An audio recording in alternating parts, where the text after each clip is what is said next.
Let's get started. We're going to call this meeting to order. Please rise. Oh, yes, yes, this county commission meeting in Sumner County is now open pursuant to adjournment. God bless this country and this honorable commission, Mr. Chairman. Thank you, Sheriff. For the invocation tonight, I've asked Pastor Clay Baggett from Three Oaks Church to come and give the invocation. So Pastor Baggett has a long history of pastoral ministry with he and his brother, and his father had a church in Millersville for a long time. So if you'd come up here, Pastor, we'd appreciate it.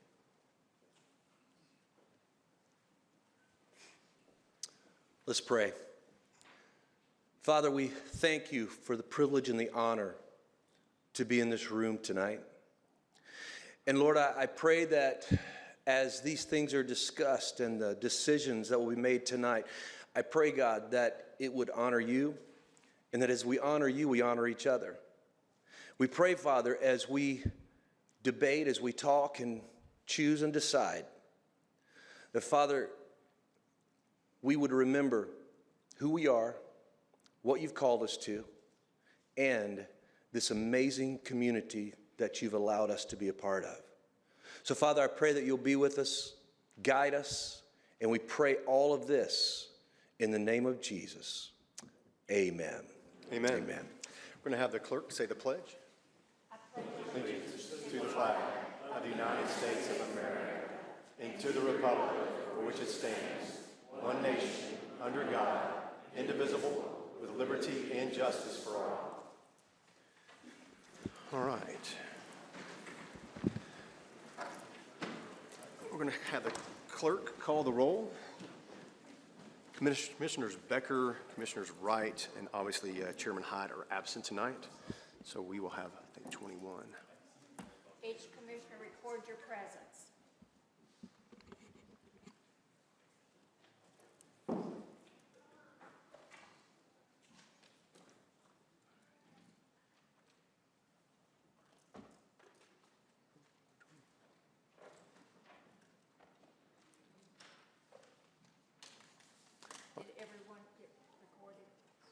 All right, looks like Commissioner Pomeroy is absent, so we have 20.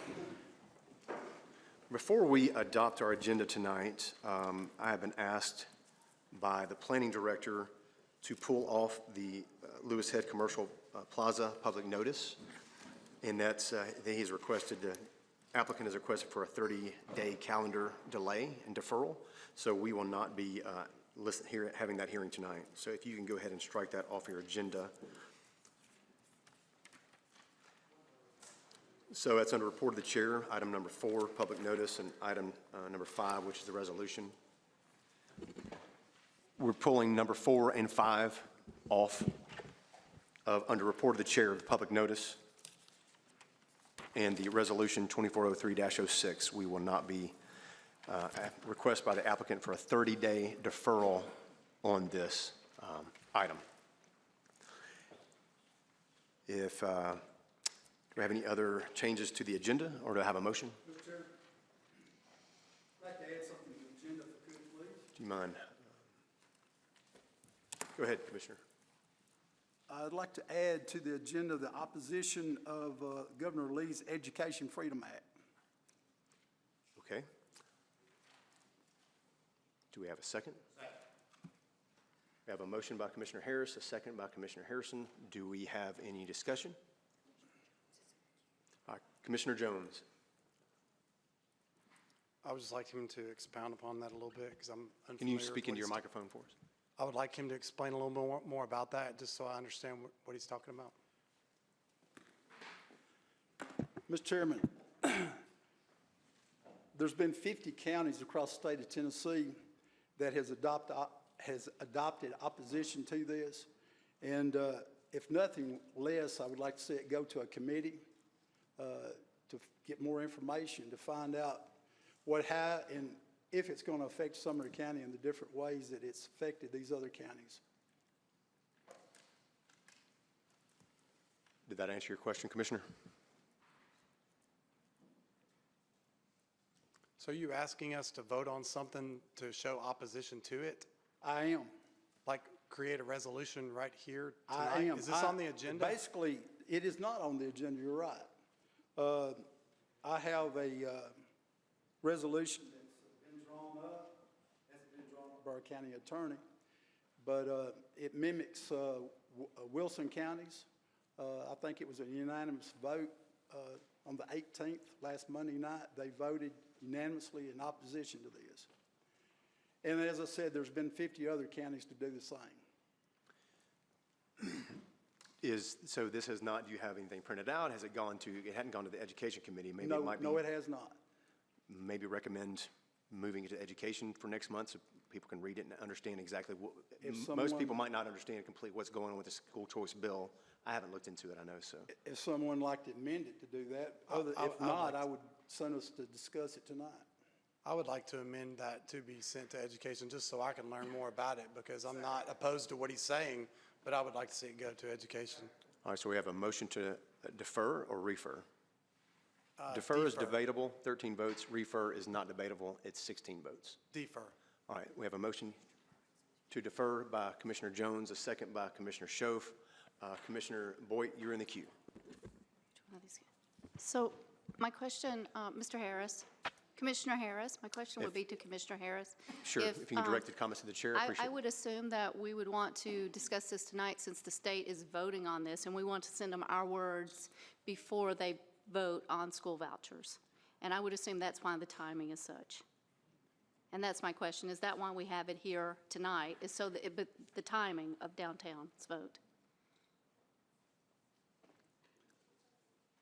Mr. Chairman, that is one reason why I brought it forth tonight, but I'm under the understanding that it'd be later in the month of May before this actually goes to full vote. At the state legislature? Yes, sir. Commissioner Wynn. Thank you. Is it possible to get the resolution read, since we don't have it in front of us? Can we just hear the text of that?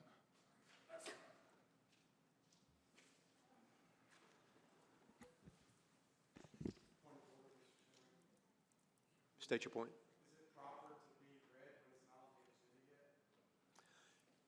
yet? I think it's fine, so we can decide whether we want to actually add it to the agenda or not.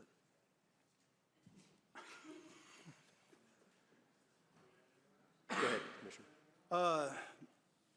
Whereas the Constitution of the State of Tennessee in Section 12 states that the Tennessee legislature shall provide for maintenance, support, and eligibility standards of all systems free public schools, and whereas the fulfillment of this constitutional guarantee is heavily reliant upon the adequate state funding, which is vital for equipping schools with necessary resources, severe and various needs of Tennessee students, and whereas the Sumner County Board of Education is charged with governing the school district so that all students, regardless of background, needs, or abilities, receive the best possible education opportunities in order to graduate prepared to enter the post-secondary institutions in the workplace.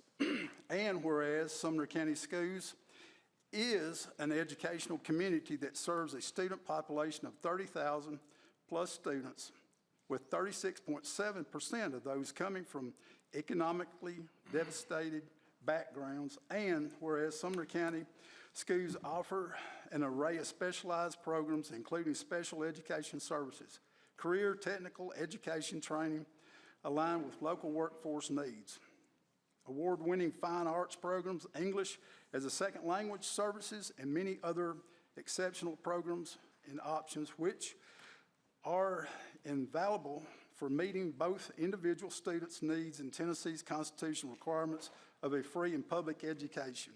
And whereas Sumner County Schools is a cornerstone of the local community, not only providing education services to all students regardless of background, need, or ability, but also employing 4,300 staff members. And whereas Sumner County Schools is committed to maintaining local control over schools, ensuring that they are reflective of the community's needs and values, and whereas education savings accounts, the ESA, threatens the district's ability to maintain quality of educational offerings as the ESA's would divert state funds to private sectors and dispute local control of education. Now therefore be it resolved, and this by the Sumner County Commission, that we hereby expresses our opposition to the Governor's Education Freedom Act, as well as any other voucher education savings account legislation due to detrimental impacts these programs would have on students, schools, and community.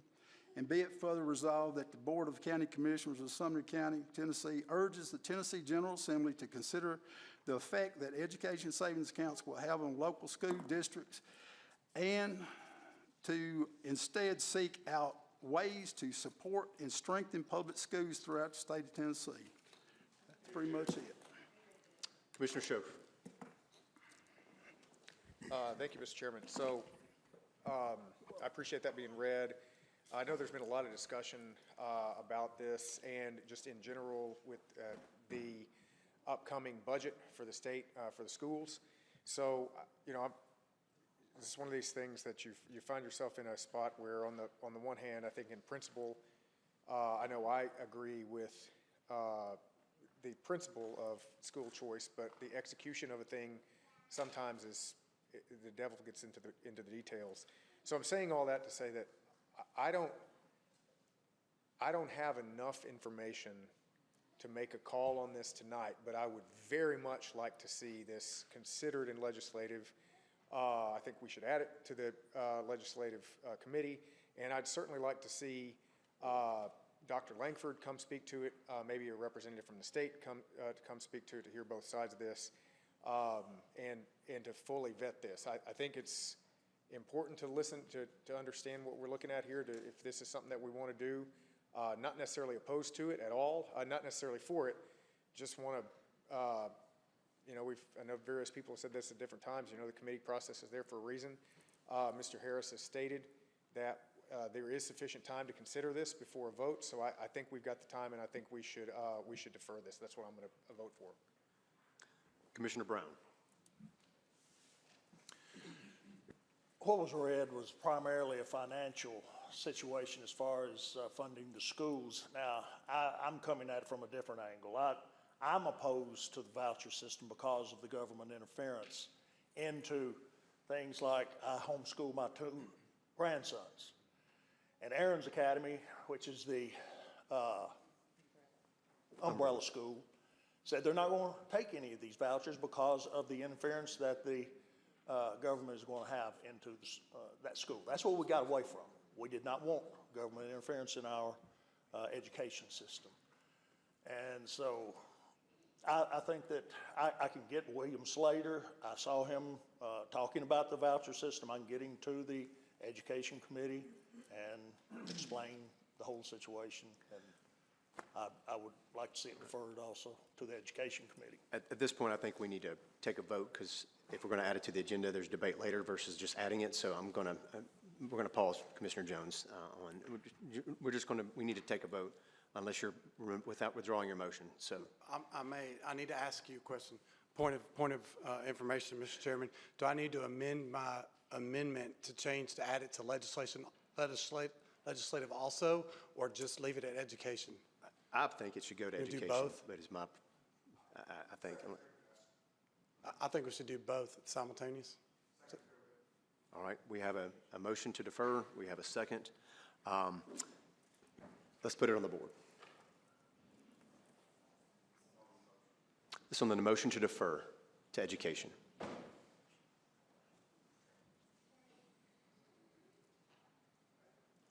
Each commissioner record your vote. This is an amendment to defer.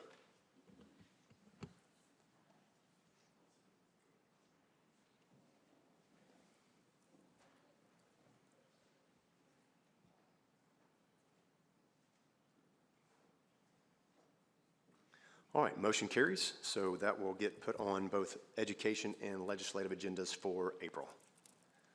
All right, do I have a motion to approve the agenda?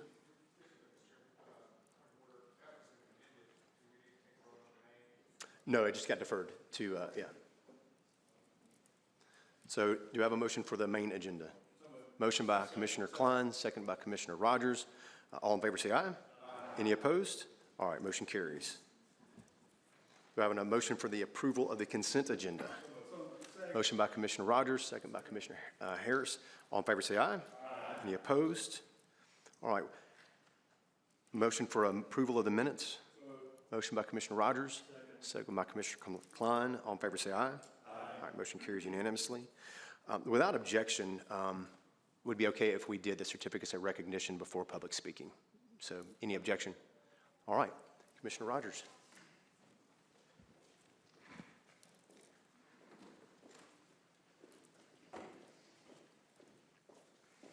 So we've got a group of people here that's probably, I'll go ahead and say, that's overlooked in our county, doesn't get the recognition that they need. So with that, I'd like to bring forward our 4-H team and all the staff. If y'all want to go ahead and come up, those 4 teams. We'll talk more about it. Yeah, come on up here. We'll horse around up here. Y'all will get why I said that. Horse around.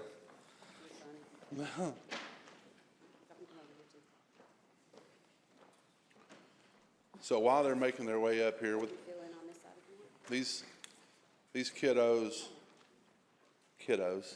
some of them live at 4-H office, the Ag Extension office, and some of them are obviously fairly new to that area. But what you're looking at is some people that's put in long hours of putting up with Miss Bridget and her team to try to get these folks ready for what they've accomplished. So tonight, Mr. Chairman, I'm going to move to group and approve all of these at one time when I get through reading them and I've done got them out of order, but that'll be okay. So hold on just a second, bear with me. So what we have up here is the Sumner County 4-H hippology team. Does anybody know what hippology is? I'll take one person if they do. Right, cheater.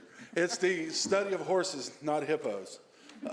So when I'm the chairman of the Ag Committee for here in Sumner County, and when I saw hippology, I was like, hippos in Tennessee, really? No, it's actually the study of horses, so I learned something as well.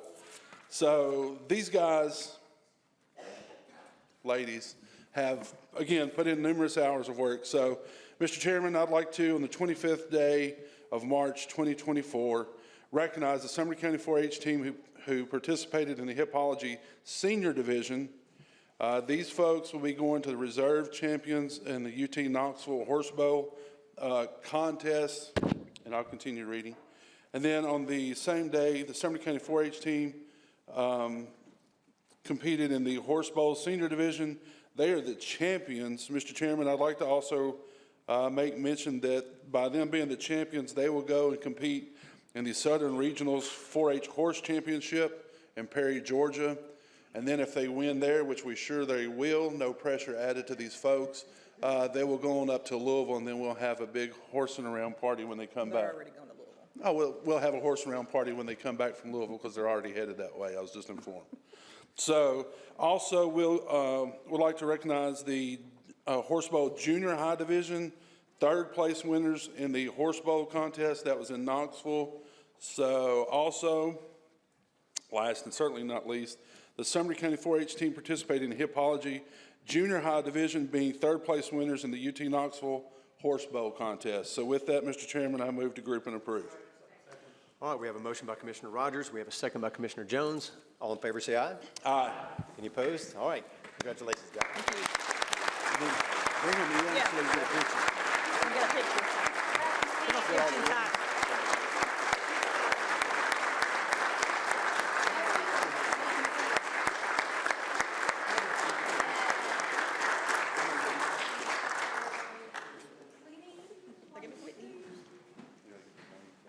Oh, hang on, we gotta get Blaine. We gotta get Blaine. Take it down. Good job, well done. Good job, good job, good job. I'm not ignoring you, I promise. Good job. There you go. Bridget, here's a bunch more. Okay, yeah. Who's not here? There's 2 that goes down there if you'll send those. Perfect. Thank you.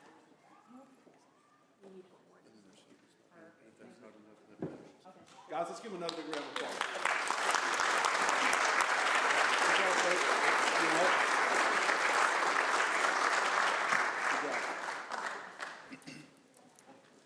All right, thank you, Commissioner Rogers, and thank you to these students. They do an amazing job. All right, now we are going to open up for public comment. First up, we have Ms. Tanya Ray. If you could come up to the podium and state your name and address for the record, and you have 5 minutes.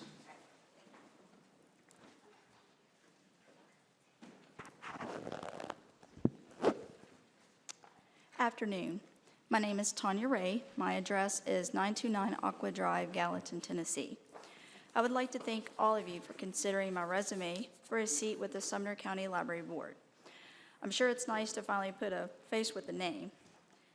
I touched on all of this back in October when I submitted my resume. I've been a resident of Sumner County for 27 years. My husband and I have been married for 27 years as well. I enjoy serving my family, church, and community.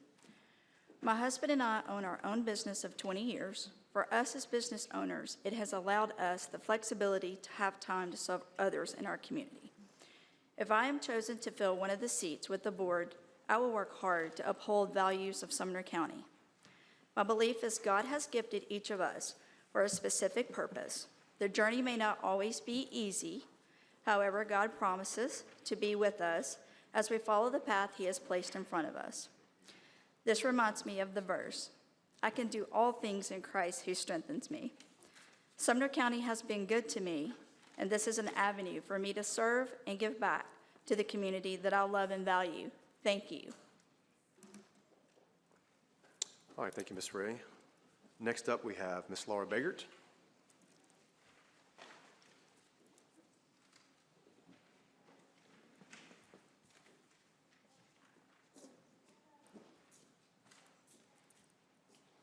Laura Baker, 424 A.B. Wade Road in Portland.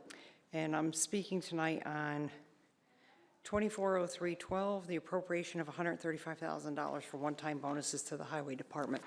As you know, my husband Kevin is usually the one up here every month and every other meeting, but he's home after he had surgery today. And he's actually not supposed to be home alone for the first 24 hours, but he insisted I be here to speak on this topic tonight. And the first thing I want to say is we, meaning he and I, as we've been following county politics for all these years, firmly believe that our people need to be paid, and they need to be paid fairly. And so at first glance, this bonus looks like a really good situation. It's one-time money. It's out of the gas tax, which is extra revenue right now. But the thing that you'll see if you look through some of the data on this whole situation is there's more unanswered questions than there are answers. And I think that rather than just throwing money at things, we've set a gold standard with what the finance director and his team, Commissioner Boyd and Chief Deputy Craddock did relative to the SRO funding. And we don't have anything like that here. We don't have a competitive analysis. We've used information that I think is not necessarily a fair assessment. There's some questions about the pay that hasn't been answered to all of you and therefore us, since you're our representatives. So I think a lot more work needs to be done on this. I also think we need to start wrapping our heads around the new society we live in today with people working and not working. Everywhere you look, you can't keep people anymore. I'm not sure why that is. I'm not an expert on it, but I think that's something we need to look at. We also need to look every time we change these departments around that, I don't know about this either, but I would guess that it's probably a third split. People who love the change, people who hate the change, and people in the middle really don't care. So we're going to have these changes when we change departments, when department heads change. But I really think we need to dig into this a lot better. There's, like I said, a lot of unanswered questions, and I just hope that you will take that into consideration before just approving this. Also, the original request was for $450,000 annually, and it was backed up to $225,000 for those raises because it was only a half year. This will annualize to $540,000, not 20% over the original $450,000. So that's something to take into consideration, because if we set that stage for that kind of money, how are you going to go backwards next year? So a lot of food for thought on your part. It's a big task, but I hope you'll consider all of that. Thank you. All right, thank you, Ms. Biggert. Next up, Ms. Erica Grammer.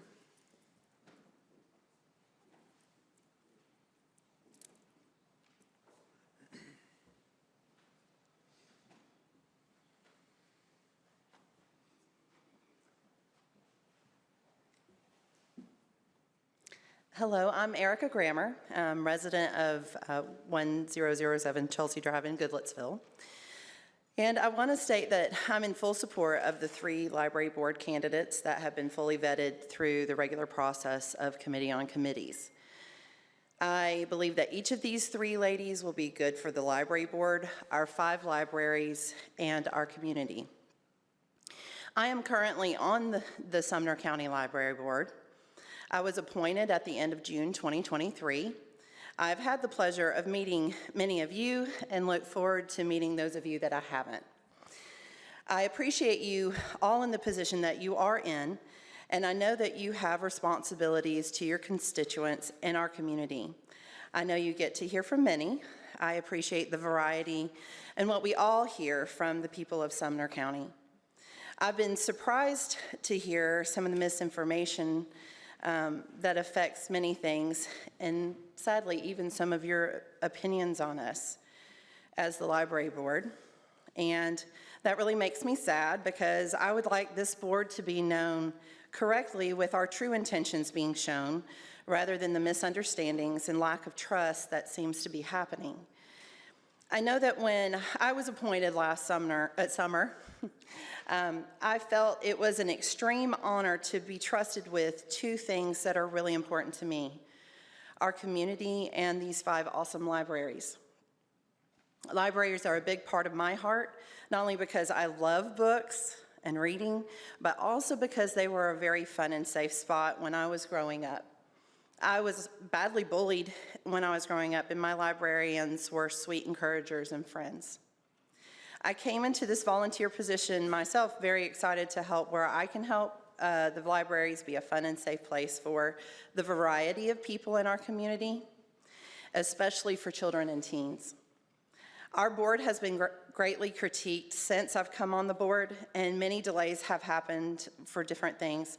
What I've seen being in the role is that this board has been able to accomplish many things. Some of our bylaws, policies, and procedures were outdated or needing to be put in order in compliance of what is required. And some of them having a deadline of January 1st this year. I have enjoyed working with everyone that has been on the board. Some have chosen to leave because of life things mostly, and others because of different opinions, but we have all gotten along well. We've been respectful and kind no matter of our opinions, professionally discussing things on the table, and we voted as we believed was best. As far as I know, that's how this is supposed to function.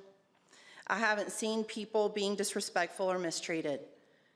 I have been in awe of some of the misinformation and misrepresentation personally that has been spread about our interactions and actions. I honestly would love to see these 3 candidates voted on and accepted into our library board, because it's time for us to be able to have that full board that everybody keeps talking about and accusing us as if we have the choice, but we don't. We are just patiently waiting. And I would like to see these 3 candidates that have been vetted brought on. I do thank you again for what you do, and please consider what I've said when you're making decisions. Thank you very much. All right, thank you, Mrs. Grammer. Next up is Patricia Smith.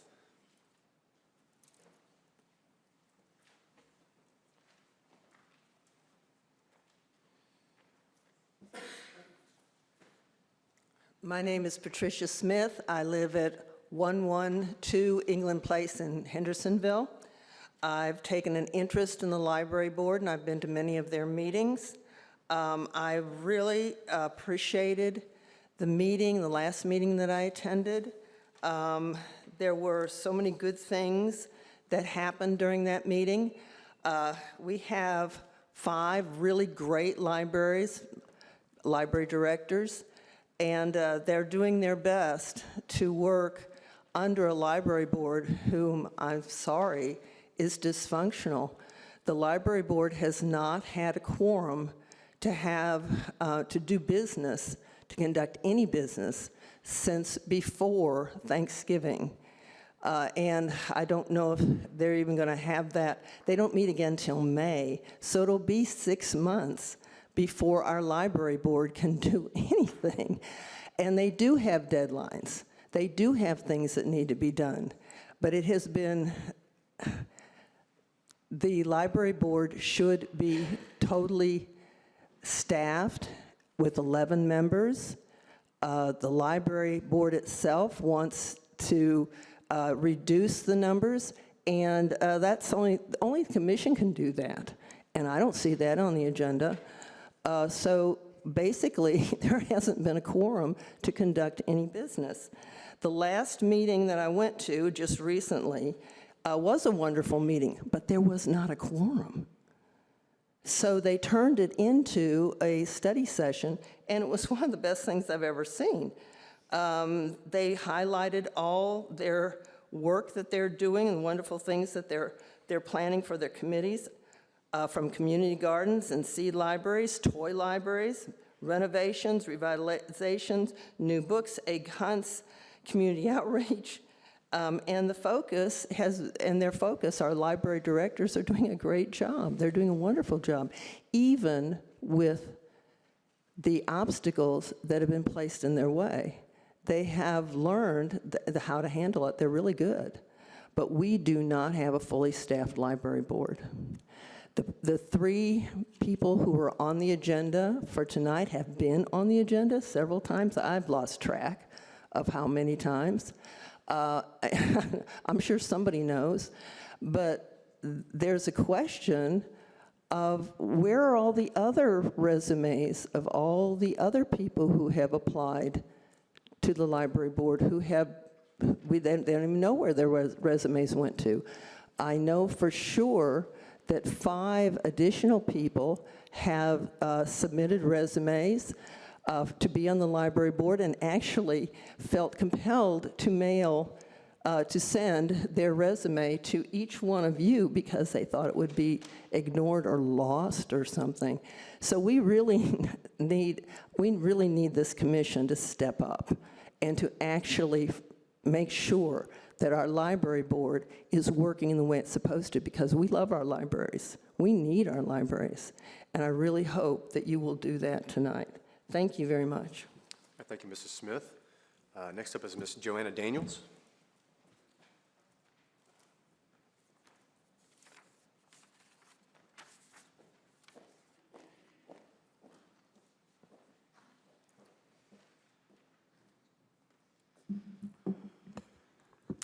Hello, my name is Joanna Daniels, and I live at 152 North Shadow Haven Way in Hendersonville, Tennessee. All right, so most of you know me. I am on the library board. I was appointed to the library board in, I think it was October of 2022. And it has been an amazing honor to be on the library board. And libraries are very important to me. My mom is a single parent of 4, and it is in the library that she got her GED after she only had an 8th grade level education. As a child, I went to the library a lot. I had a reading disability, and when I was helped past that reading disability, I read a lot. And my mom, being a single parent of 4, libraries was our place for entertainment because she had no money. So libraries are very important to me. In college, I did the work study because, again, I had no money for college, and guess where I worked? In the library. So I'm very familiar with how important a library is, very familiar with how it works, and very familiar with how it can impact the community and how it impacts students, which is why I take my position on the library board extremely serious. Which is why when I got on the library board and I found out the disarray that it was in, I took it very serious. I also took it very serious when we were asked by the state to write a collection and development policy to keep pornography and sexually explicit materials away from children. And the reason why we were asked to do that is because there has been numerous complaints about this being found in our libraries in Tennessee. So, how did they get there? How did those books get there? Well, what I know is that we put together a policy that was and is constitutionally solid. It is a policy that follows all Tennessee standards. It is a policy that gives a complete, direct outline to our librarians on what it is that can be in a library and what can be not in a place for children. I wrote each of you a very detailed letter about misconceptions of this library board policy. Most of you know me, and yet only one commissioner reached out to me for questions. One. Nobody reached out to the library board with their questions and misconceptions. If we're supposed to work with you and you appoint us, if you have questions, why aren't the lines of communication open? So we have created a policy that is amazing. You know, there's been so many lies put out about me personally. I get to see them on Facebook a lot.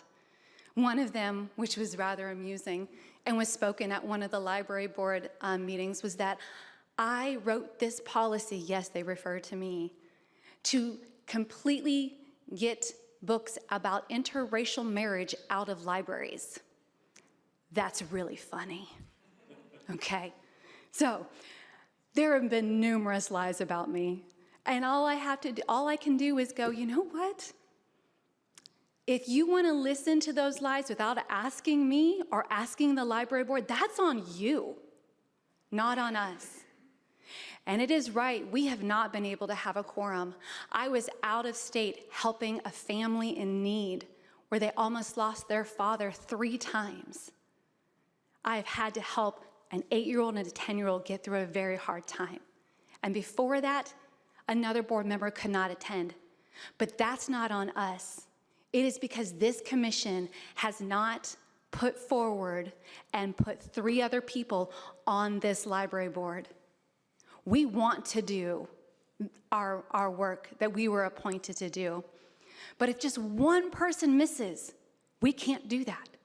So yes, please put forward these 3 people that have been vetted by the Committee on Committee and respect the Committee on Committee. Thank you. All right, thank you, Ms. Daniels. Next, we have Mr. Robert Edens, and I believe you were here to speak on the public hearing item, and if you'd still like to speak, you're more than welcome to if you're still here, since you signed up.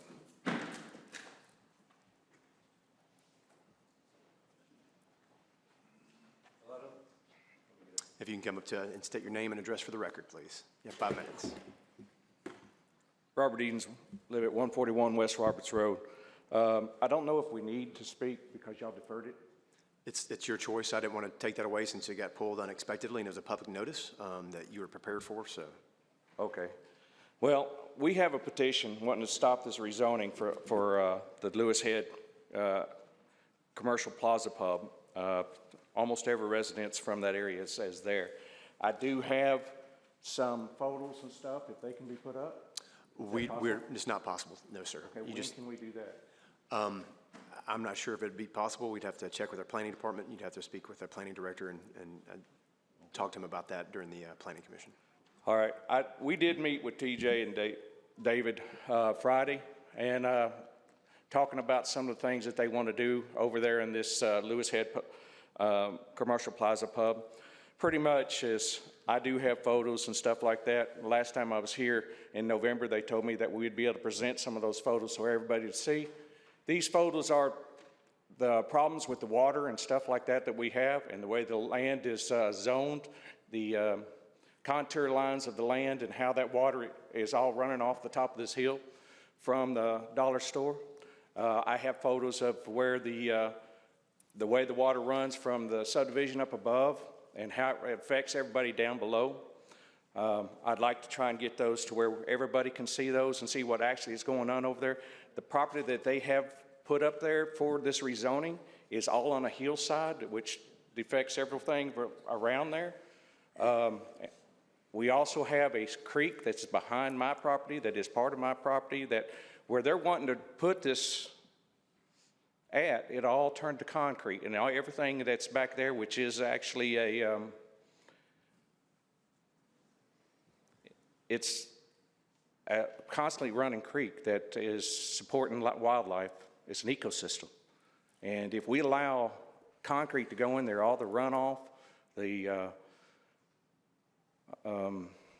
oils, the antifreeze, everything from that concrete will go ahead and run into this creek, and it'll be affecting everything behind it. Now, we did talk about how they can put in a filter system. We did talk about how they can put in zoning requirements and stuff like that, and he wanted to defer it for another 30 days to talk more about this. But as of right now, everybody in the in our area doesn't want to see this go any farther. We've been down here in November. We've been back last month in January, and every time it's getting deferred and pushed off farther and farther down the line. There's a lot of people out here right now that's waiting to hear what's going to happen and when. I have a total of 42 names on this petition to stop this, and so we can have just our normal community over there, not with rezoning of having a whole bunch of commercial buildings that we have no actual knowledge yet of what's going to be there. So if I'll be ready to talk again next month. I hope y'all allow me to show y'all the pictures of what can and what does happen in this area and how it does look. And that's all I've got to say. Thank you. All right, thank you, Mr. Edens. Next up is Stacy Smalling, and I think you were wanting to speak towards that as well, and you're more than welcome to if you're still here. Is Stacy Smalling still here? All right. Next up is Ms. Shirleyna Allmiller. Come up and state your name, address for the record. You have 5 minutes.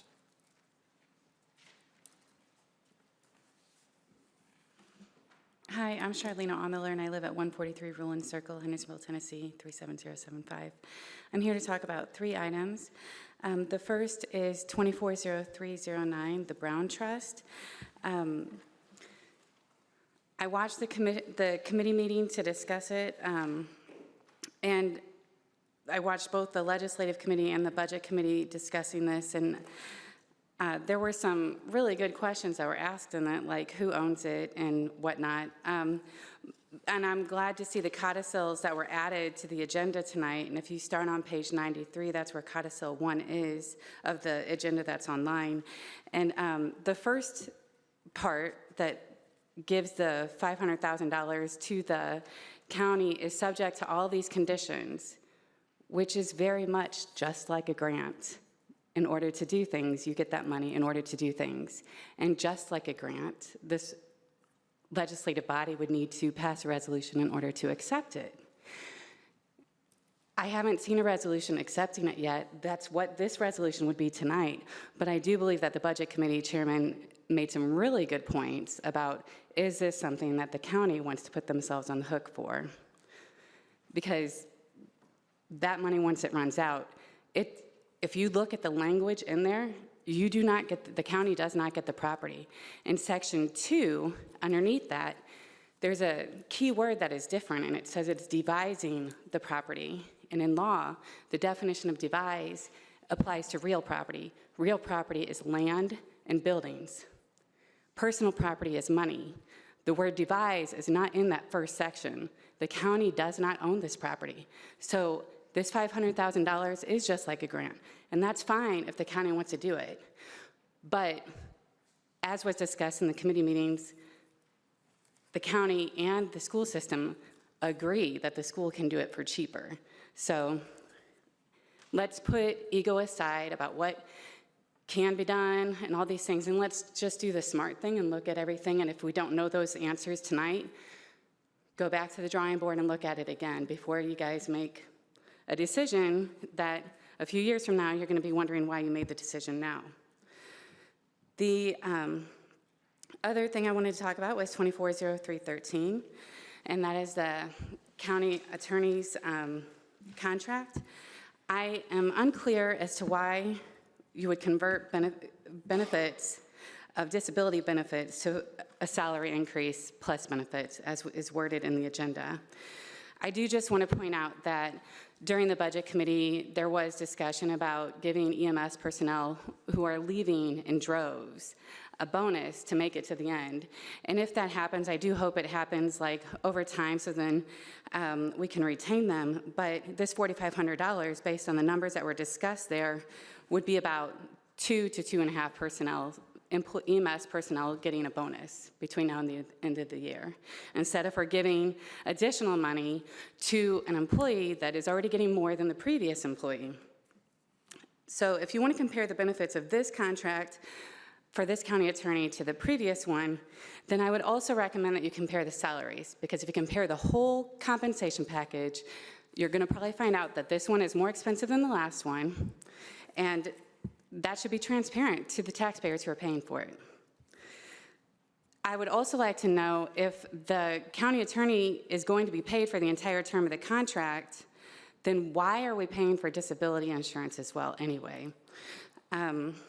And then third, I think that it might behoove the commission to ensure that if there is any disability benefits that are paid separate or whatnot, that if the county attorney is unable to perform the job due to things outside of his employment here, perhaps like other employment, that we shouldn't be on the hook for it. I mean, I would think that disability really is important for whenever people are doing manual tasks like EMS personnel picking up stretchers and everything, and then if somebody gets injured there. Lastly, in the last few seconds, I would like to discuss the library board. In the Committee on Committees, it was discussed how all the resumes were sent to all the commissioners, and that made the process transparent. There's two fallacies with that. One is that not all resumes have always been sent to all the commissioners, and number two, even if it's sent to the commissioners, it doesn't mean that it's transparent to the public, which is who it needs to be transparent to. Thank you. All right, thank you, Ms. Allmiller. That concludes public comments. We'll move on to report of the chair. Your Veterans Service Report is attached. And before we get started, Commissioner Schmidt had requested to give a citizen update on the search for Sebastian Rogers, so I wanted to give him that opportunity.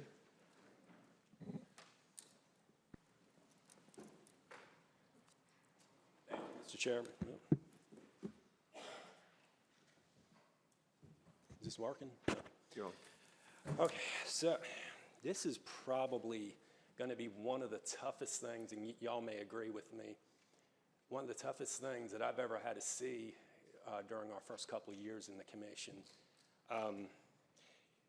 You first heard about this missing teen. I remember we were sitting here last month, and I knew the mayor had to go to the command center and take a look at things and be briefed. I think a lot of us thought, well, he just wandered off. He's going to come back. So I made some notes because I'll be honest with you. This is like really, it's tugged on my heartstrings. I mean, I lost sleep over it because I have a son that's the same age as Sebastian. So this report really is simply feedback and thoughts and concerns from many of the citizens I've talked with. I've attended a couple of prayer vigils, one most recently up in Clarksville. Gotten together with citizens and just prayed and just, hugged one another. I can't imagine what Mr. Rogers is going through. I had a chance to see him for a few seconds that night and, just told him I was praying for him and his son, and like everyone else was.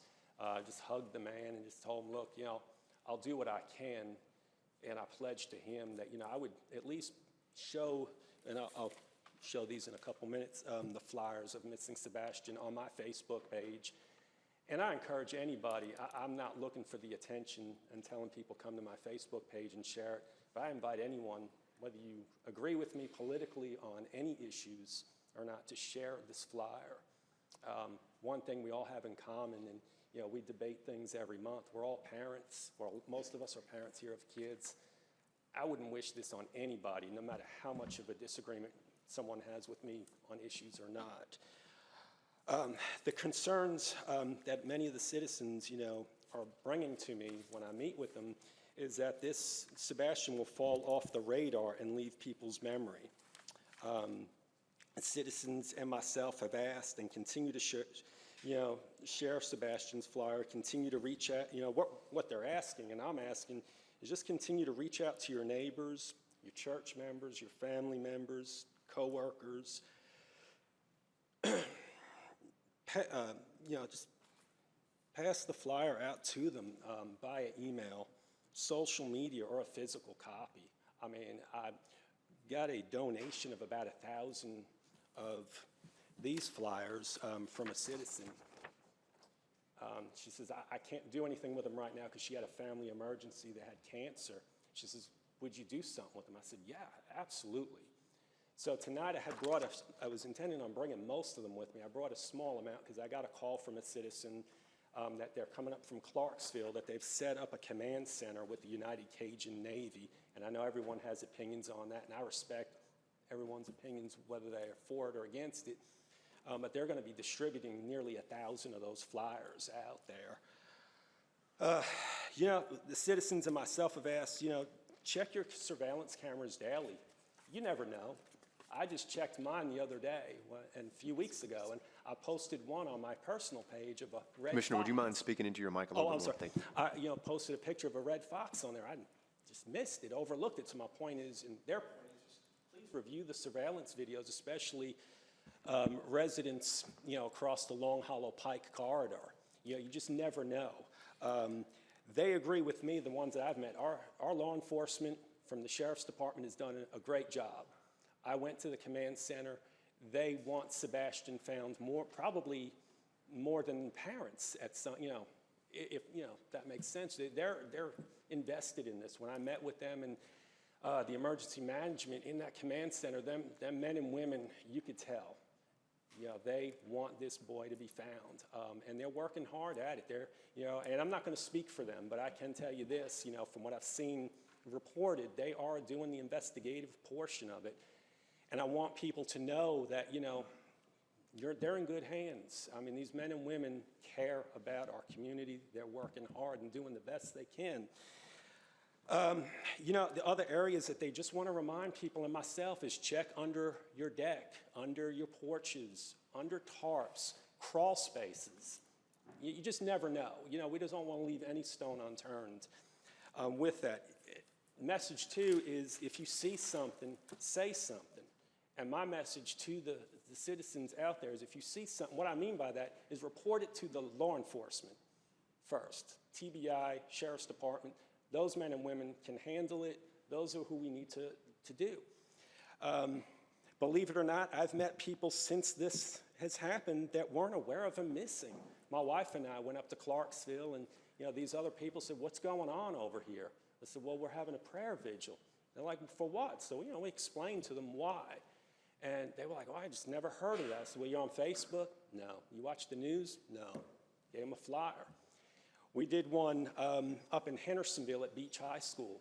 I was happy to see that the director of schools was out there, sharing his thoughts. Again, we can all have different opinions on stuff, but, he came up to me, and I thanked him, for coming out there. It means a lot to the community. It meant a lot to me that he, took the time out to come out there. Other members, had talked at that prayer vigil in Beach. You just look, I've prayed, I've comforted with these citizens at these vigils, and I don't have pride, I've cried. Because, like I said, I'm a dad, a lot of you here are parents, and it's just where, like I said, this is the toughest thing I've ever had to, see, during this. I wouldn't wish this on anybody. I'm a parent like many of you guys, many of you men and women out there. If this was my kid, if this was your kid, I'd be doing the same thing here tonight. And I promised parents and the citizens, I would hold up both of these flyers. One is from a company in Gallatin that donated this flyer here. So if there's ever an important thing to do right now, it takes 5 seconds on social media. Like I said, I don't care if you agree with me politically or not, because, you know, I had a conversation with the commissioner, I won't say who, before the meeting, and we discussed, you know, we can disagree on the issues, and that's great. And I want to hear his point, and he agreed he wanted to hear my point. But this is one thing we all have in common right here. If there's ever anything, so I'm reaching out to the public. I'm praying every night for this young man, because I don't know, you know, I just don't know. The media has, you know, asked, you know, what do you think? I said, I'm not going down that rabbit hole. I am telling people, do not let your mind steer you to the worst case scenario. Pray, hope, take that energy instead of speculating on social media. Whoever's listening out there that is speculating, take that energy and put it towards finding this young man, please. And yeah, I just want to say thank you, you know, for allowing me to do this. I know this is not a normal thing that we do, but I just really felt it was important, you know, to, you know, bring this young man up here tonight and, you know, at least see if we can just spread the word. I mean, I've got flyers in my vehicle with me. If someone wants a few extra after the meeting, I'm glad to hand them out. Thank you, Mr. Chairman. I appreciate y'all allowing me to do this. Thank you, Commissioner Schmidt. And we definitely appreciate the hard work that our Sheriff's Department has done, our EMA, and all the volunteers. I dare say that they have not left any stone unturned in the search grid and put a lot of effort and time and blood, sweat, and I know tears into that effort. So thank you for that report. I appreciate it. In your packet, you should have a report of the county officials that are filed. So no action there. We're going to put on the board to the notaries, the clerk, if we can vote on that. Each commissioner record your vote.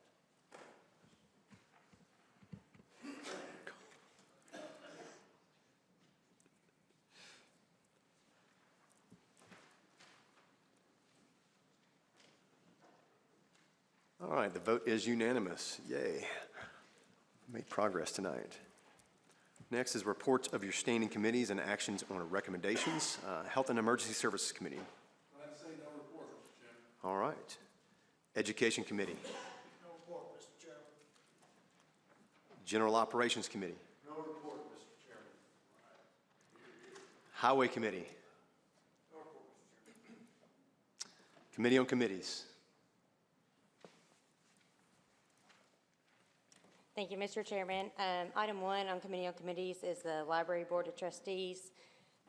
Jennifer Sloan for a 3-year term. I so move. Got a motion by Commissioner Miller. We have a second by Commissioner Teachman. Mr. Chairman, did these come out as group and approved? She did not say that. It's not her motion. I thought they came out of committee joined together. Well, what a committee does as far as approving something doesn't mean the same thing as what's done from the floor of the commission. So that's just a motion that's made. So We handled them that way last month. I didn't know. Something changed. that motion by the maker. Very well. So we have a motion. We have a second. Let's go ahead and put this on the board, or we have Commissioner Wins in the queue.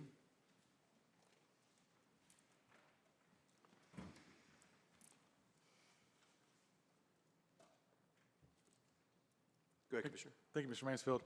You know, I asked this question, and this is I guess, month 3. Same question. I've yet to receive an answer on it. What is the selection process? So we hear citizens come every month and say, hey, I've submit resumes, and hear nothing. But when we get to committee, all we see is 3 candidates. So what is the actual selection process? Sure. I mean, to repeat myself, as I've repeated multiple times in committee, Yep. I mean, this is just like the county mayor appointment. It's like an appointment to any other board or committee. It's nothing different. Is that the job and the role of the Committee on Committees is to find people to fill those boards or committees or roles, and to filter those and to put those forward. And you have a commissioner have the right to reject those nominations or to approve those nominations. But is the process that has been the same for, I believe, decades, nothing different. Only thing different is, but the previous commission, I don't even believe they put forward resumes or any type of information. It was just a name. And so we've tried to put forward at least people's resumes and a letter of interest and a statement who we picked. So, but anybody obviously has applied to the entire county commission for this specific thing. Anybody who hasn't been on this list, to my knowledge, has send an email to the entire commission. So it's under the commission's purview whether somebody wants to swap a name out, and that's your prerogative as a commissioner. So, but the process is pretty simple. It's for every board and committee, that is what the committee's job is, to seek and find, just like it's the county mayor's job to find candidates. There's, it's the same process. It's no different. So if I'm John Q. Public, I just shoot an email to all the commissioners. Is there a website this is collected at? I mean, how do those who are actually applying, do they receive feedback? Because they're certainly not discussed in committee. I mean, this is, when you have applied for a job in the corporate world, they don't necessarily respond to you for every little thing. I mean, that happens. And so, right, but Mr. Mansfield, we're not the corporate world. We are public servants. And for transparency's purpose, we need to at least have the common courtesy to say, hey, we received X, Y, Z, at least mention a name and discuss, hey, this is why they may be excluded. But we're not doing that at all. well, Commissioner, that's your opinion. That is your opinion, and you're entitled to it. Excuse me, sir, I'm speaking. In each committee-on-committee meeting, where we have a slate of candidates come up, there is little to no discussion, and all you ever hear about and all you ever see is the three that, hey, we're going to vote on these three. Well, how do we get to these three? Is this done like with another secret committee behind the scenes?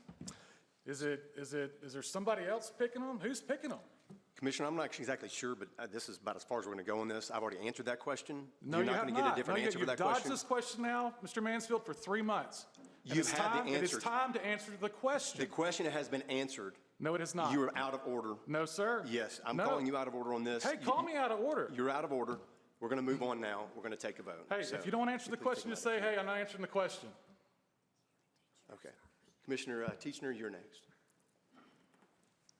Thank you, Mr. Chairman.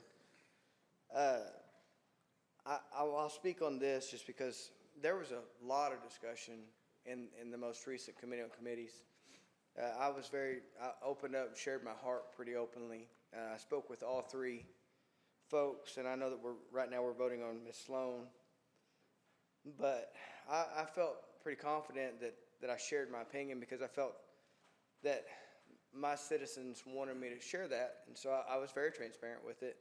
And the way I vote is I vote on my worldview, and so I look for folks who love the Lord. I look for folks who are, in this thing, I want them to be conservatives. I don't think that should be that hard to understand for me, for my sake. If anyone knows me, I'm a conservative. I love everybody. I'm just going to vote conservative every time. And so I don't want there to be any question about that. I hope there's not. My integrity means a lot to me, and so therefore, when I spoke with these three candidates, they all told me that they were conservatives. They all spoke about the Lord a little bit. Every single one of them told me that they love to read, that they all support our libraries, they're pro-education, and they love children. And so I thought, that seems like a no-brainer from the conservative commissioner from District 14 to say yes. So I'm going to vote yes on all three of these, and I just wanted to say I would love it if everybody else would, because I think we need to put conservative people on all boards. I don't care if it's the swimming pool board. I'm putting conservative people on there. Thank you so much. Thank you, Commissioner Schoaf, you're next in the queue. Thank you, Mr. Chairman. So a couple things here. First, I want to note that last month I either moved or I supported a movement to defer this because at the time we were and we were still in some negotiation with Hendersonville regarding the library. Since that time, the points of that negotiation have shifted away from Hendersonville requesting library board, so I think it's appropriate to go ahead and consider this, consider these folks. I just want to address one or two things. So there have been several comments here, and I think a lot of different people have several points when it comes to the board, but it's important to put things in their proper bucket. We've had discussion about process, we've had discussion about a policy, and we've had, I think very little discussion about the merits of these actual individuals. So I wanted to address each of those in their individual turn. And maybe I'll start with the middle one. So, I'll state for the record that, I have had some concerns with the policy here, but the policy that's been in question, but that's not the question that's being asked. What this body does is not dictate a specific policy to the library, but rather appoint members. So that takes us to the issue that we had here about quorum. If we want to look at policies, we need a quorum. And one of the individuals here earlier had kind of made note, I think a couple people did, that we've failed to have quorum for some time. So if we want folks to look fairly and openly at this policy, we have budget coming up. We need a budget from the library. We need this library board to have quorum. It's just a function of the need. So now let's move over to, and I apologize for taking a little bit of time here, but it's kind of important. So now let's move over to the kind of the process here for how we're picking folks. We've seen a lot of folks come through all of these different boards. If various folks want to bring forward a resolution for how Committee on Committees operates, I think that's a separate discussion. It's one I think we can all have. I think we can do that without yelling at each other. It's a fair question. But that's not what we're deciding on here. Kind of the same with the policy. We're deciding on these individuals. So this brings me to my last point. The merits of these individuals.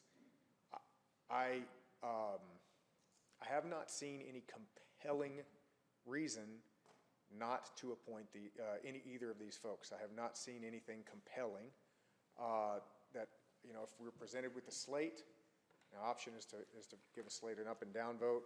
I have not seen anything compelling. I've seen innuendo, I've heard, maybe this, maybe that, but I haven't seen anything compelling that tells me that these folks should not serve here.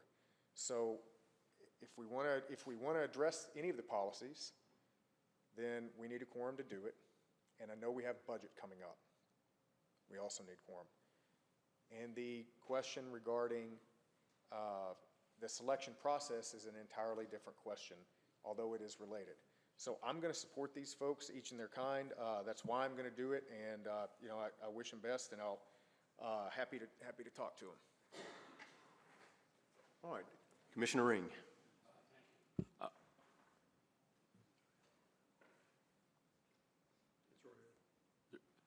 Am I on? Okay.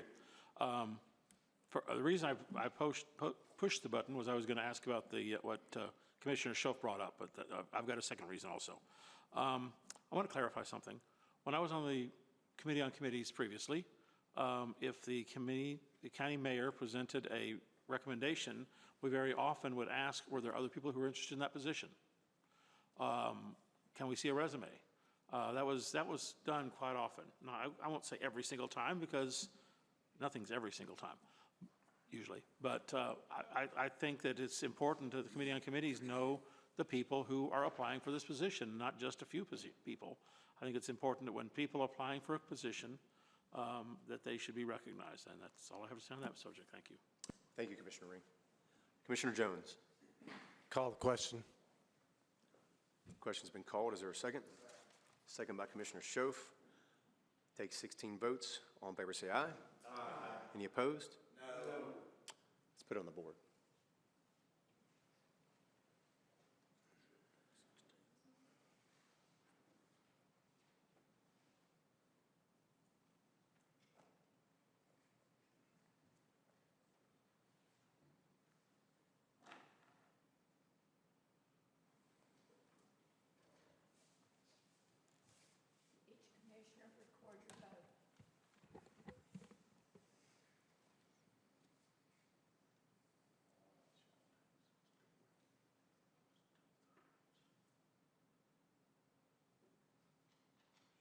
All right, motion fails. Next up is Commissioner Janung. Thank you, Mr. Chairman. Last month, or last meeting at Committee on Committee, I read the summary resumes that the individuals had presented. Spoken to them several times. I always have called I can't say every single person, but 99% of the people that have applied to the boards, I have called them and talked to them. I find it quite rich from some of the comments because a couple months ago, we had a person that came through Committee on Committee for the Airport Authority, and that person was brought forth, and all of a sudden, an individual from the community was brought forth without anyone's knowledge, not my knowledge, and was presented to the commission to be voted on for the Airport Authority. That person is very politically motivated and has done a lot of things in the community that I don't agree with, but I don't vote on political aspirations for people that go on boards. But my point is that the transparency of it was I didn't know about it. I didn't know that person was being brought forth. But all of a sudden, there was something happened. There was a deal made where this person was brought forth and voted on and seated against the person that was looked at in the committee. I find that disingenuous to this transparency allegations. I don't think that's appropriate because there wasn't transparency in that respect. We have tried to get these 3 people on the board since October. We've had several people apply. And I looked at the ones that were brought to me and talked to them. These people are very well qualified. And as I've said before, if we start attacking all the citizens that try to go onto boards or anything like that, pretty soon we're not going to have anybody apply because they're going to be afraid that they will be personally attacked, which they have been on Facebook. And that is wrong. And so my point is that I believe that we should pass these people through into the board, give them an opportunity, give them a chance to be on the board, and show what they can do in support of the board. If they don't do well, they can always retire from it, like some of the others have. And that is my point, and thank you, sir. Thank you, Commissioner Janung. Commissioner Harrison. Thank you. In deference to Commissioner Wynn's question regarding criteria for considering individuals for the library board, I do think that one of the criteria ought to be, do they have a library card? I would pose that question. It's my understanding that all 3 of these nominees just recently, and I'm talking about within the past year and some of them within the past few months, have obtained a library card. And some of them have not even checked out an item. So it seems to me like you ought to at least have a card before you, and have it active to come in here and say that how much you love our libraries. Thank you. All right. See nobody in the queue. Let's put it on the board for a vote. Each commissioner record your vote.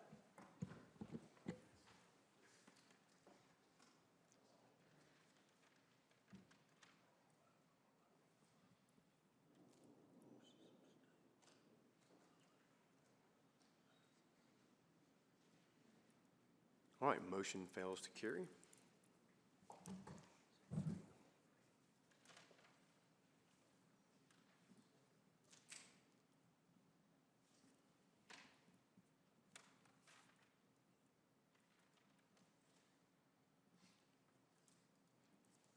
Commissioner, yes. On item 1, the second person is Jennifer Sloan for a 3-year term for. You mean Tanya Ray? We just did Ms. I'm Sloan. sorry, Tanya Ray, yes. Is there a I so motion? move. Motion by Commissioner Miller, second by Commissioner Teacher. Any discussion? Seeing there is none, let's go ahead and put that on the board.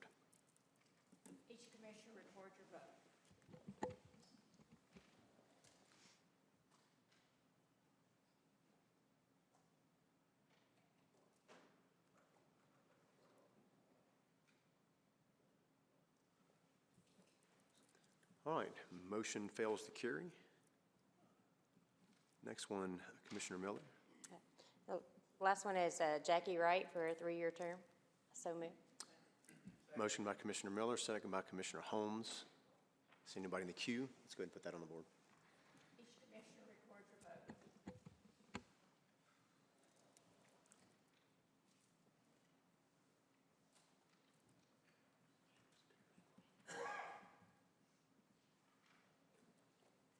All right, motion fails to carry. All right, next up, we are going to go to legislative. Mr. Chairman. Thank you, Mr. Chairman. First item is Resolution 2403-07, docket information concerning circuit court clerk personnel policy, and I so move. Motion by Commissioner Klein, second by Commissioner Teachner. All in favor, say aye. Aye. Oh, no voting on this? Okay, well, it's just for docketing purposes only, so we'll do the same thing for, if you want to go ahead and read the second one. Okay. Resolution 2403-08, docket Judicial Commissioner Annual Report. All right. No action on that. What I'm going to do now is we're going to move into executive session. We're going to go as commissioners to room 112. So if commissioners,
All right, we'll call us back into session.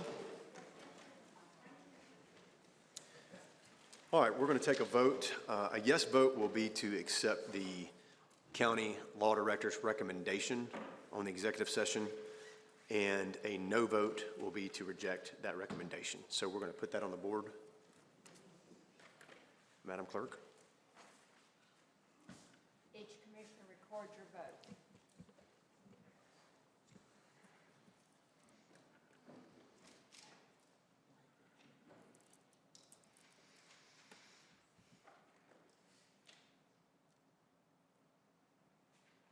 All right, motion carries.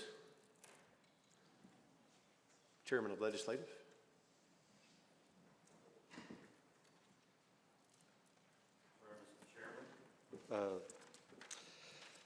The next item is Resolution 2403-09, direct trustees of the William and Martha Brown Technology Trust to transfer funds to Sumner County for the purpose of establishing the William and Martha Brown Park, and I so move.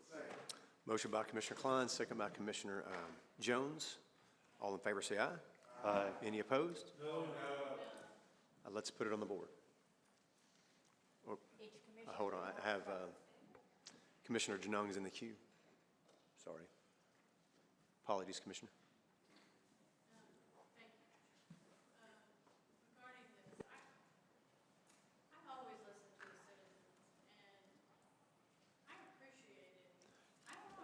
Can you wait for a minute till your microphone's on? Okay, there we go. Hello? Thank you. Okay. I try to listen to the citizens. You know, one of the things that I found when I came up here as a citizen for the commission was that they didn't listen to you. You know, they just kind of nodded their head and meh, meh, and then they did whatever the heck they wanted, in my opinion. And so tonight, one of our citizens brought up some extremely very good points. And I listened to the Martha Brown discussion that we had in committee. And I agree that the county, there seems to be a disconnect of what we're really going to be doing with this property and the grant process, the monies being transferred and all that. And I think that this needs to really be sent back to legislative to really hammer this out, because it doesn't make sense to me that we're going to be on the hook for this much money. I mean, we spend money like we got, you know, sugar candy, but I really think we need to be mindful of the people's money, and we need to take back to the fact that if we're going to be in a grant, like a grant, we're going to be on the hook if the money doesn't come in, and we've agreed to it. That's a lot of dough.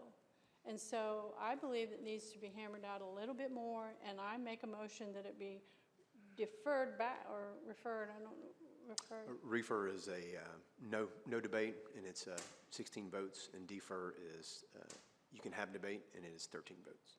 I defer it back to legislative to be reviewed a little bit more and get more information and more clarity to what we're voting on. Because I, right now, will not be able to vote on this because I don't feel that it's proper. Thank you. We had a motion for deferred. Was there a second? Well, you can defer it. You can defer it with instructions. Okay. That was seconded by Commissioner Schmidt. I'll just say this, the point of this resolution, just for clarification, is to come in compliance, legal compliance with the will on the transfers of the money, which has never happened, and that's all this is. It's that simple, so just for clarification's sake. Commissioner Schoaf, you're next. Thank you, Mr. Chairman. So I was just going to mention that I think I was the person that brought up a lot of these points, and I don't think that this resolution would stop any of the, ultimately I do think that we need to have a discussion with the schools about how to manage this property. I've made several comments on this in committee. I don't want us to tread the exact same path that we have tread with the Hendersonville Library and that we're still unwinding. But at the same time, I don't know that this, if it's the will of this committee to defer, that's fine too, but I don't think that this resolution prevents us from being able to come to such terms that kind of set us up for success here. So I guess my point is that should we pass this, I don't think that would stop any, would stop the train on any discussion that we might have or other things that we might come to clarify ownership, support, and where the funding would come from over the long haul. I just wanted to make that comment. Thank you, Commissioner Schoaf. Commissioner Jones. I wanted to concur with Commissioner Schoaf's points, but also I'll address the chair, but I'm also addressing Commissioner Janung's concerns and wanted to alleviate some of those. There is no money that's being spent. This is accepting money that has been given to us, and so there is no risk in that regard. This is to get in compliance with the will, which has not been done over the last 7 years. We need to get in compliance with the will, and then we can continue those discussions later. All this does is accept what William and Martha Brown have willed to the county. We need to do the resolution in order to accept it. There will be no extra monies spent. This is all money that is given to us. Thank you, Commissioner. All right, seeing no one else in the queue, we're going to vote for the deferral. If we can put that on the board, Madam Clerk. It's a deferral.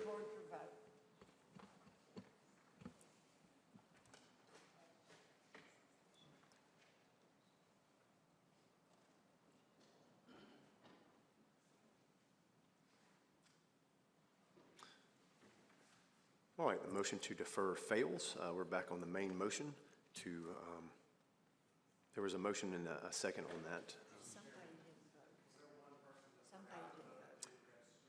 that. Who didn't vote?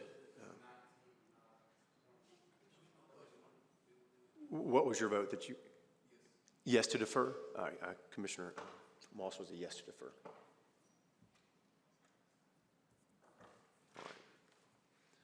All right, we're back on the main motion. Commissioner Jones. Okay. Seeing no further discussion, we'll put that on the board. Each commissioner record your vote.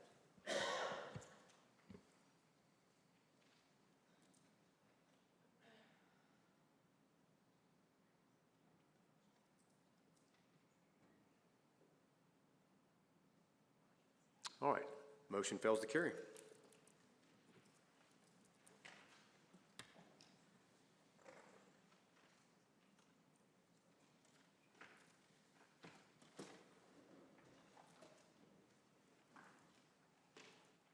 Thank you, Mr. Chairman. The final item for the Legislative Committee is Resolution 2403-10 to approve the reappraisal plan for the assessor of property, and I so move.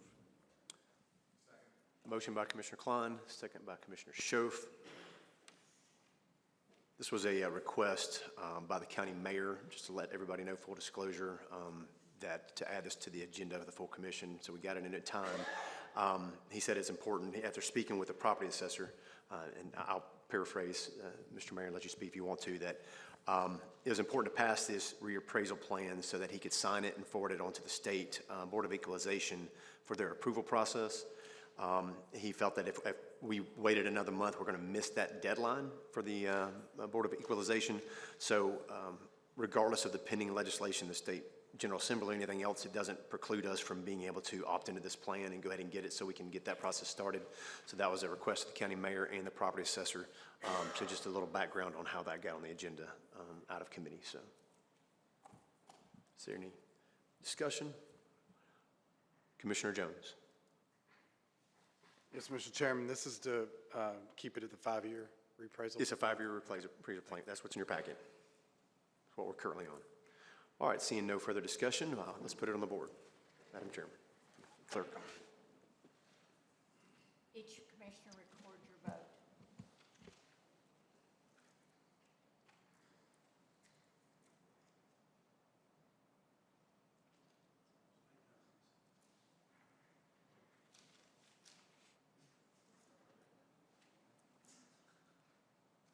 All right, motion carries.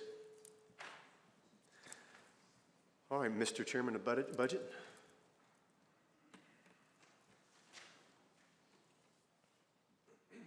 Thank you, Mr. Chairman. So item number 2403-11, appropriate various funds from ARPA to the general fund contingent upon finding adequate funds for the 2025 budget. I so move. Motion by Commissioner Schoaf, second by Commissioner Harrison. All in favor say aye. Aye. Any opposed? Motion carries. 2403-12 is appropriating $135,000 for a one-time bonus for the highway department. I so move. All right, motion by Commissioner Schoaf, second, I believe, by Commissioner Harrison. All in favor say aye. Aye. Any opposed? No. Let's put it on the board. Each commissioner records your vote.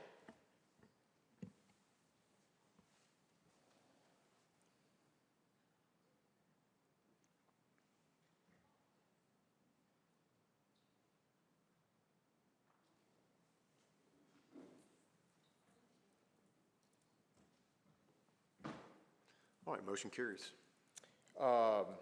Appropriate $4,500 in benefits, plus benefits adjustment for the law director's contract. I so move. Motion by Commissioner Schoaf, seconded by Commissioner Janung. We have the finance director in the queue to speak towards this. Previous one on the highway department, you have a rule that it requires a 2/3 vote or two votes on appropriations. Okay, so the Make sure that is because I think the rule says that the chairman is to announce that. The way if anybody can object if they need to. All right, so the previous vote on the highway budget was null and void because it didn't have the 2/3 vote threshold. Is that what you're saying? Has to come next. Okay, next well, session. then it'll come back next month to the full commission for the highway bonuses in April. Thank you, Mr. Long. Commissioner Wynn, you're next in the queue. All right, thank you. Just some concerns here on the benefits adjustment and this appropriation. When I saw this and you know, I just kind of scratched my head because I think we looked at something like this last year at some point, something about disability insurance, and there were some adjustments made. And then here we are again, looking at this again this year. But it gave me an opportunity just to review the entire contract that we have with our law director. Term number 3 states that during the first 6 months of employment, county authorizes employee to make any necessary court appearances, meetings, etc., that may be required as part of winding down day-to-day operations of employees' law practice. And so I have to ask myself, like, what does that even mean? You know, just to, and maybe I'll ask the question just to make sure that I'm tracking right and I'm not thinking off in left field, but, you know, what does winding down the day-to-day operations of employees' law practice mean? I mean, for me, it's you close your shop. I think that was the understanding whenever we brought our law director on. So in understanding that is like, well, there's good reasons for that, you know? So, I mean, the county has a wide array of legal needs, and, you know, we definitely don't want to have potential conflicts of interest where now we've got to outsource more legal, you know, needs or services. And so there's definitely a good reason for that being in there. But I had a citizen reach out to me and provide some concerning information, all of which was provided to each person today. It's on your desk. It's a list of cases that our law director has filed after the 6-month period. I don't know what winding down means, but I think that that's not winding down. You know, it's concerning to see that there's 40 cases here, 40 cases. And one as recent, at least in this document, as 2/26 of this year. So 30 days ago. So I'll ask the question, did anyone give authorization for our law director to continue his private practice? I don't have an answer for your question, Commissioner? I think the answer is no, because we didn't vote on that. So it came as a surprise to me that this is still taking place. I'm going to have the law director speak to this since you've asked the question, so I'm going to let him address this. I've wound down my practice involvement from that during that 6-month period. I'm off all cases related to my practice. I have retained another attorney to run my practice. These cases you printed out are allotted to my name because that's how I'm set up in the system at the courthouse. And I have had no involvement with any of these cases. As a matter of fact, my sole involvement's been with the county. But I'm not going to just completely shut down my law practice that I've built over many, many years. But I am distanced from the practice in any day-to-day capacity whatsoever. Well, and I thought that might be the case, because given the benefit of the doubt, so I asked that question whenever I called and talked to the Davidson County Court Clerk. I was like, hey, if someone has a law practice and do they file it in their name, or if they have lawyers that work for them, do they file it in their name? What would necessitate the name being on the case? Like, well, that's the attorney of record. So it was alarming to me to find this information out, and that there was 40 different cases. And so what I'd like to do here, before we approve this $4,500 plus benefits, so adding more compensation to our law director, is I'd like to motion to send this back to committee. I'd also like to have just our ethics committee do a further investigation to vet this thing out, and let's find out what's going on. And then we can move forward after that. But before we give more money, I'd like to find out for sure, is the contract being honored? And if it is, then hey, great. But if it's not, I don't see why we need to further honor our commitment if a commitment's not being honored by our law director. So I make that motion to send this back to committee and refer this to the Ethics Committee for further investigation. Commissioner Schoaf? Yes. I'll go ahead. I think my comment can speak to the amendment as well. I just have 2 questions.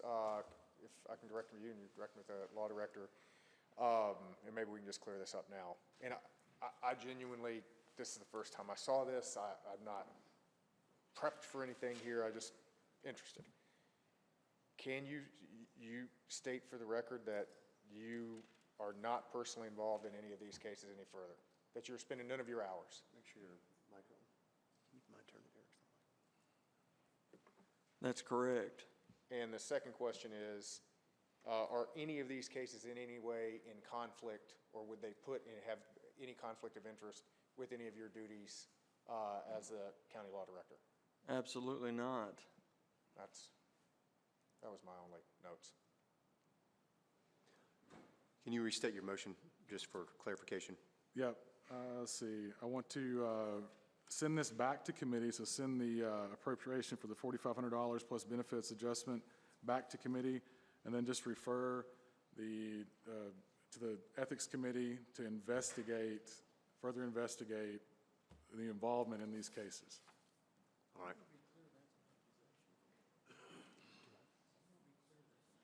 So I want to clarify. It sounds like you're making an accusation of wrongdoing by the law director. Is that what you're doing? Well, there's no accusation, so it's where when we find out information, I think we have a duty to act upon it. And I did a preliminary, just a fact validation, and it was concerning to me. So I'm passing this on. Section 5 of our Ethics Code and Conduct Policy, it does state that the Ethics Conduct Committee shall investigate any credible complaint or misconduct against any official or employee charging any violation of this Code of Ethics and Conduct, or may undertake an investigation on its own initiative when it acquires information indicating a possible violation. So that's all I'm asking. So are you the claimant on that ethics committee? I mean, is that your complaint, you're the official, because that's what's also required as an individual to sign off on an ethics complaint. So If that's what's needed, I have no problem doing that, but based off of this, now the ethics committee who's in this room, you're aware of this, so now it's your duty to act on it. Commissioner Harrison, you're next in the queue. I'll address this to the chair, and he can forward it on to the law director.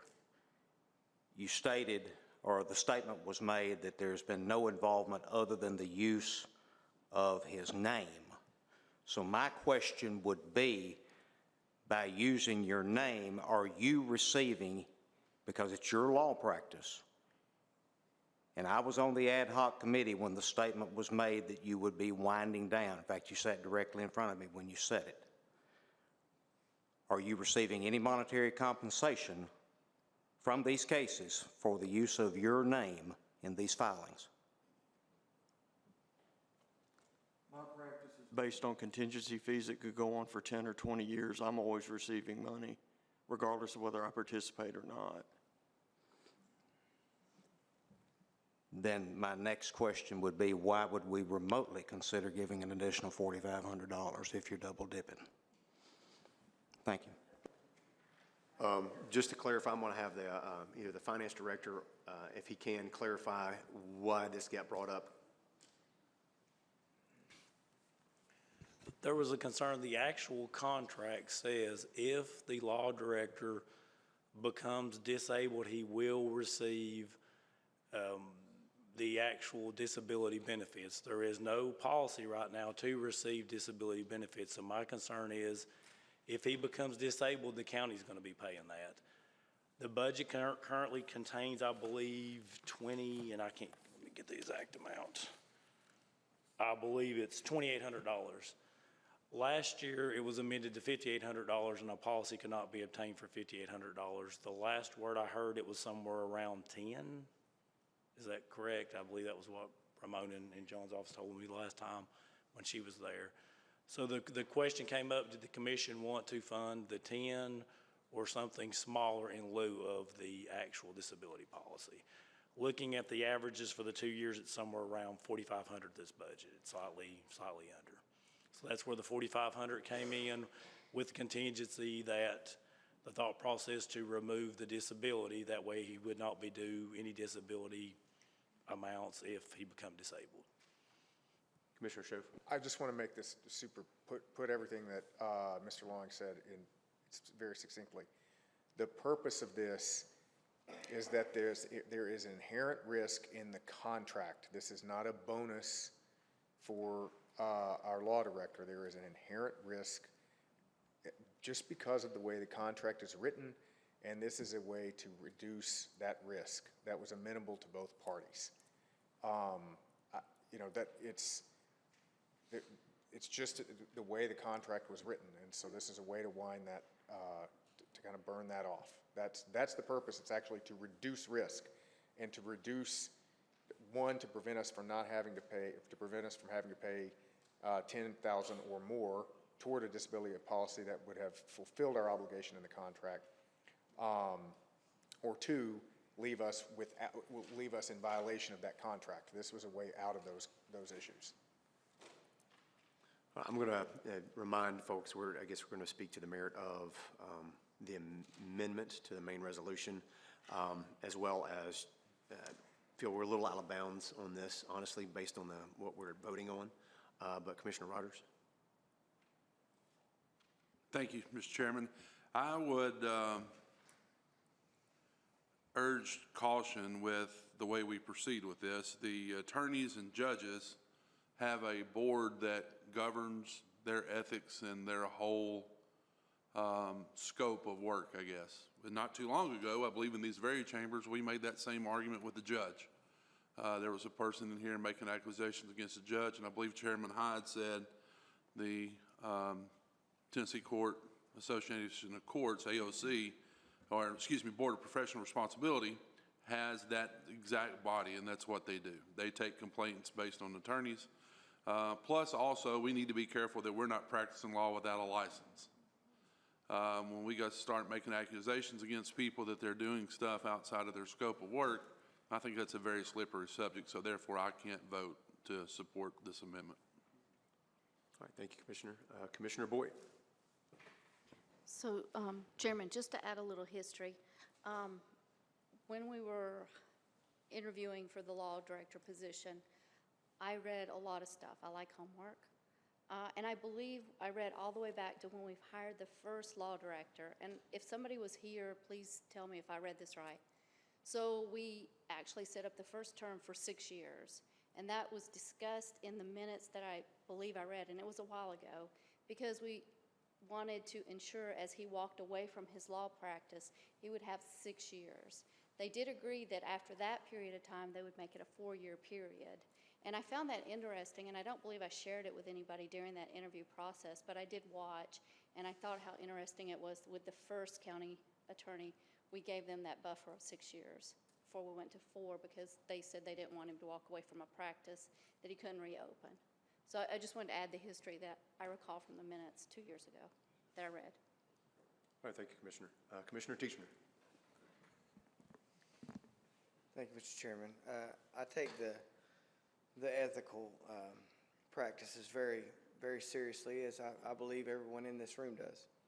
And so I don't really like discussing someone's ethics, especially when they're not able to really speak on it. I just want to make the point that there was I'll address you, Mr. Chairman. There was a point about double dipping, and when we elect a president of the United States, they become the president, like the most important, powerful position, and they get paid a salary. But do we ask them to stop making profits from any other avenues, whether it be real estate or anything else like that?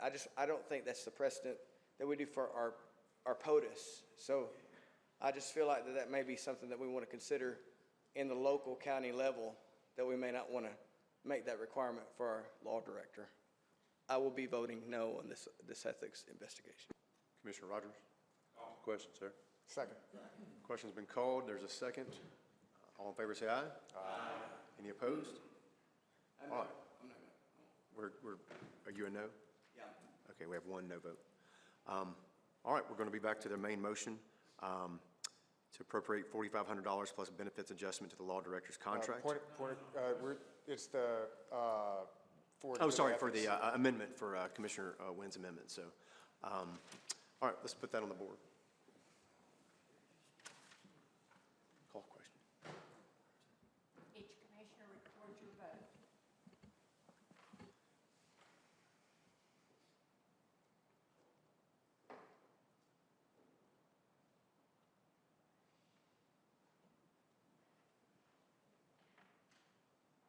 All right, motion fails to carry. We're back to the main motion to appropriate the $4,500 plus benefit adjustment to the law director's contract. Commissioner Rogers. Question's been called. Second. Second by Commissioner Schoaf. All in favor say aye. Aye. Any opposed? All right. Let's put it on the board. 2403-13 is what we're going to be voting on. Each commissioner record your vote.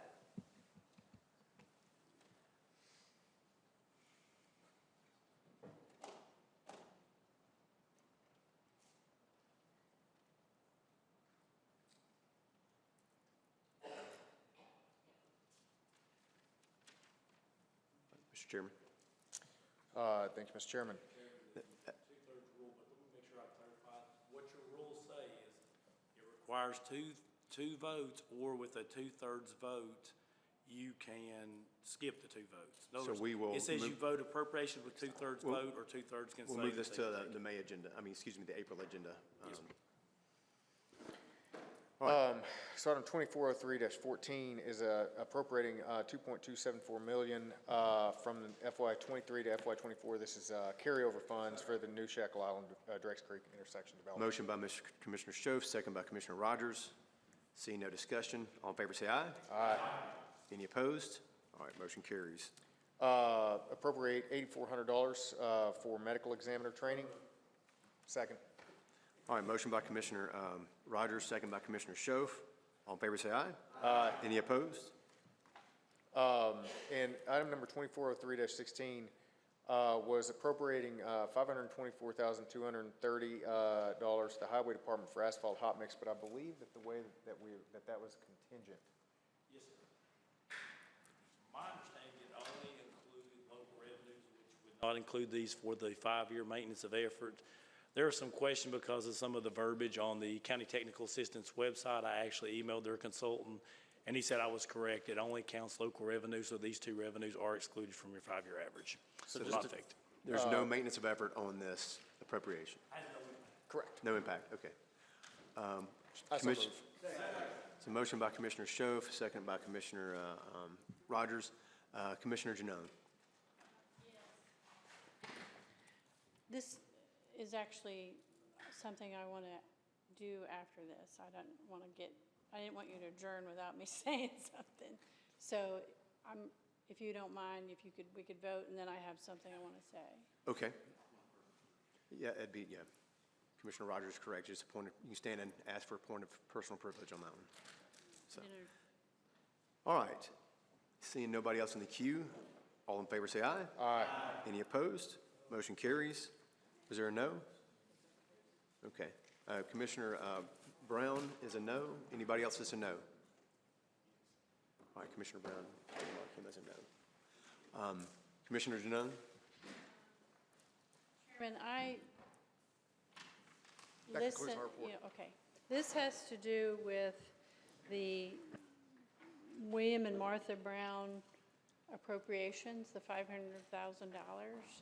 And We've already voted on that, and it's. I know, but I want to reconsider the resolution. All right. We have a. Can I finish? Go ahead. So I listened to the citizens. I listened to what all you said. I listened to the explanation. So I felt like maybe I personally did not have enough in my head to really understand what I was saying, and so I would like to reconsider this, and I know they've seconded it, but I also would like to say that I wanted to vote. I misvoted. I'll do that after this, okay? So we'll vote. Did you vote no on the Brown resolution? I voted no. You can't make the motion? Yes, she was on the prevailing side. Okay, true. That's fine. And Commissioner Jones, you seconded that? All right. Any discussion on that vote to reconsider?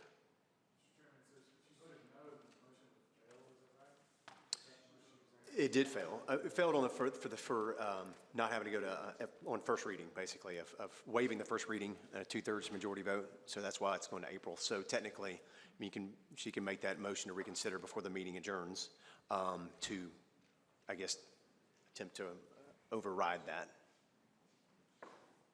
All right. Commissioner Jones, do you have anything else to add on that motion to reconsider? Yeah, just in an attempt to get more votes on this resolution to pass it, it only failed by, I think, 1 vote, or 1 or 2 votes. So this is just to get in compliance with William and Martha Brown. If you honor the memory of the people that donated the land to the county, this is what they wanted. We have never done it for 7 years. It's been sitting in a lump sum, and it was dictated by them to be split. For some reason, they wanted it separate. So I'm voting yes for this to honor what they wanted for the county. I'd appreciate any yes votes on this. Thank you. All right, this is a motion to reconsider, and this, I believe, is a 16 majority vote. Motion to reconsider, 16.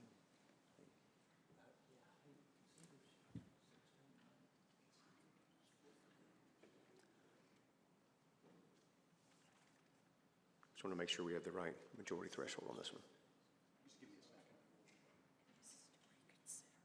Yes, the motion to reconsider.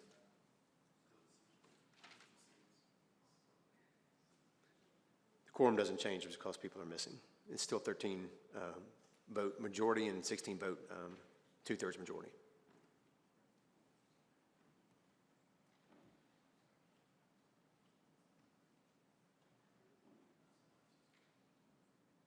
remember if doing a, did we found that out yet? What's the vote?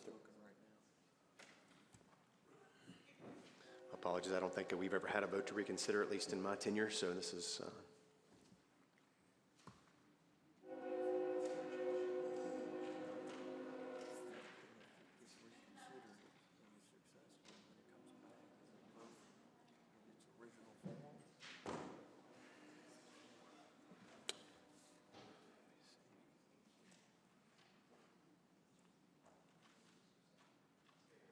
all right, well, according to our rules, it's a vote, majority vote of the body is a vote to be reconsidered, and that's what we actually have in our standing rules and procedures on page 11, in case anybody wants to look. So that's what's, and that's what it is according to Robert's rules as well.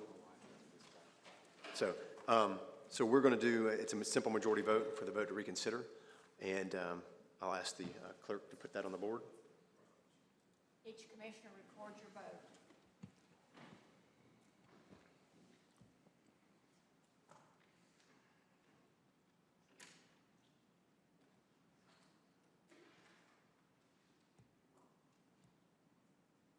All right, the vote to reconsider fails. And you said you wanted to change your vote on an item, Commissioner?